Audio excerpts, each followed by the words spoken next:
உயிர்த்த ஆண்டவர் இயேசு கிறிஸ்துவில் எனக்கு மிகவும் பிரியமான சகோதர சகோதரிகளே, பரிசுத்த வாரம் புனித சனிக்கிழமை. இயேசுவின் உயிர்ப்பு. இயேசுவின் உயிர்ப்பு அது என்ன? இயேசுவின் உயிர்ப்பு பற்றிய செய்தியை புதிய ஏற்பாட்டில் முதல் அறிமுகப்படுத்தியவரும் அச்செய்தி மறைநூலுக்கு ஏற்ப உள்ளது என்பதை உறுதிப்படுத்தி அந்த உயிர்த்த இயேசுவின் காட்சிகளை தொகுத்து கூறியவரும் பவுலடியார்தான்.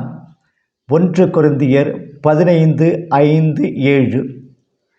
புதிய ஏற்பாட்டில் இயேசுவின் உயிர்ப்பு பற்றிய முதல் விளக்கத்தை அளித்தவரும் பவுலடியார்தான். திரு அவையை துன்புறுத்தி கொண்டிருந்த பவுலடியார் தனது மனமாற்றத்திற்கு காரணமானவர் தான் சந்தித்தது உயிர்த்த கிறிஸ்து தான் என்பதை வெளிப்படையாக ஏற்றுக்கொள்கிறார். இதன் விளைவாகத்தான் திருத்தூதர்கள் எல்லாவற்றையும் விட நான் மிகுதியாக பாடுபட்டு உழைத்தேன் என அழுத்தமாக கூறுகிறார். 1 கொரிந்தியர் 15:8-11. கிறிஸ்தவ வாழ்விற்கும் இயேசு கிறிஸ்துவின் உயிர்ப்புக்கும் இடையே உள்ள 2 சிறப்பான தொடர்புகளை பவுலடியார் இவ்வாறு அறிவிக்கின்றார். 1. கிறிஸ்து உயிருடன் எழுப்பப்படவில்லை என்றால் நாங்கள் பறைசாற்றிய நற்செய்தியும் நீங்கள் கொண்டிருக்கின்ற நம்பிக்கையும் பொருள் அற்றதாய் இருக்கும். நாங்கள் கடவுளின் சார்பில் பொய்ச்சான்று பகர்வோர் ஆவோம். 1 கொரிந்தியர் 15:14. இவ்வாறு இயேசு உயிர்த்திராவிட்டால் கிறிஸ்துவ மதமே இருக்காது என்கிற அளவுக்கு பவுலடியார் உறுதியுடன் கூறுகிறார். அடுத்தபடியாக கிறிஸ்துவ நம்பிக்கை ஒரு நாள் நாமும் கிறிஸ்துவோடு உயிர்த்தெழுவோம் என்கிற எதிர்நோக்கில் அடங்கி உள்ளது. அதற்கு நாம் பெற்றுள்ள ஆதாரம் கிறிஸ்துவின் உயிர்ப்பில் உள்ளது. ஆகவே தான் பவுல் இவ்வாறு கூறுகிறார்: ஒவ்வொருவரும் அவரவர் முறை வரும்போது உயிர் பெறுவர், கிறிஸ்துவே முதலில் உயிர் பெற்றார். 1 கொரிந்தியர் 15:23. இயேசு உயிர்த்துவிட்டார் என்பதன் உண்மையான பொருள் என்ன? தமிழ் வார்த்தைகளில் கூற வேண்டுமென்றால், இயேசு தன் ஊன உடல் கொண்டு உயிர்த்தாரா, அல்லது அவரது உயிர்ப்பு என்பது அவர் மேற்கொண்ட ஒரு புகழ் உடலா? அவர் புகழ் உடலில் அல்லது அருள்வாழ்வு உடலில் உயிர் பெற்று விட்டார் என்றால் அவர் தம் சீடர்கள் அல்லது தம்மை சார்ந்தவர்கள் உள்ளத்திலே உயிர்த்து விட்டார் அல்லது நிலை கொண்டு விட்டார் என பொருள்படும்.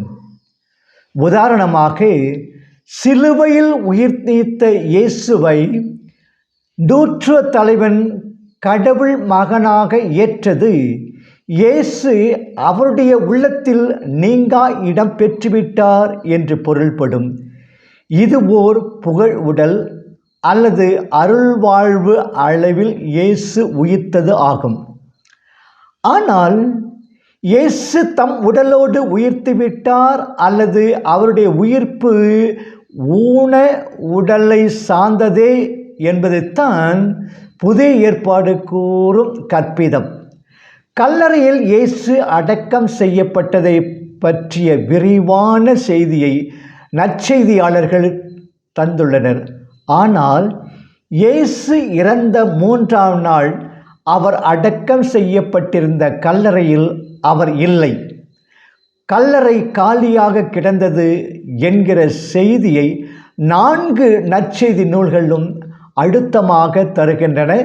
மத்தேயு 22:5-6, மார்க்கு 16:6, லூக்கா 24:3, யோவான் 20:5-7. இறுதியாக தன் நற்செய்தியை அளித்த யோவான் காலியான கல்லறையில் இயேசுவை மூடியிருந்த துண்டும் அங்கே இருந்ததாக குறிப்பிடுகிறார். தலையை மூடியிருந்த துண்டு தனியாக சுருட்டி வைக்கப்பட்டிருந்ததையும் சுட்டி காட்டுகிறார். யோவான் 20:5-7.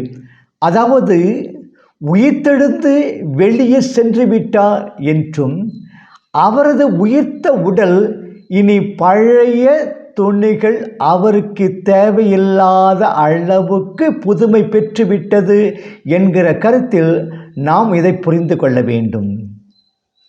தம் சாவை மேற்கொண்டு வெற்றியுடன் எழுந்துவிட்ட இயேசு எத்தகைய உடலை பெற்றிருந்தார் என்கிற கேள்வியை தொடர்ந்து அனைவர் உள்ளத்திலும் உறுத்தி கொண்டிருக்கின்றது.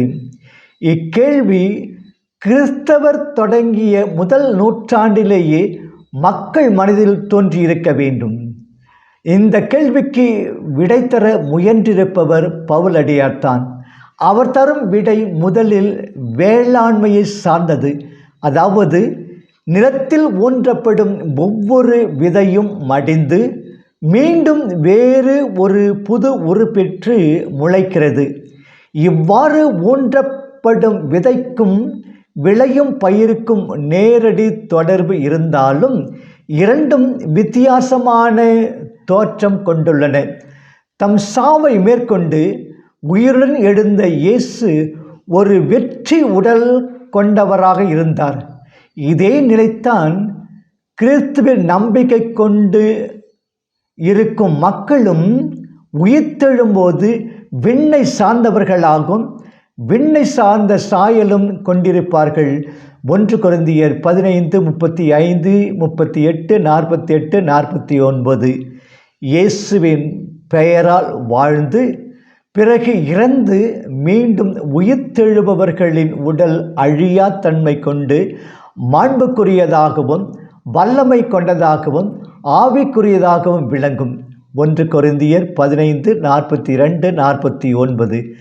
இத்தகைய உயிர்ப்பு வாழ்வை மக்களுக்கு தரும் இயேசு கிறிஸ்துவின் உயிர்ப்பு எந்த அளவுக்கு சிறப்புற்றதாக இருக்கும் என்பதை நாமே யூகித்து கொள்ள வேண்டும். இத்தகைய மாண்பு கொண்டு விளங்கும் இயேசுவின் உயிர்ப்பு வாழ்வுக்கு ஏற்ப தான் அவருடைய உயிர்த்த உடலும் இருக்கும்.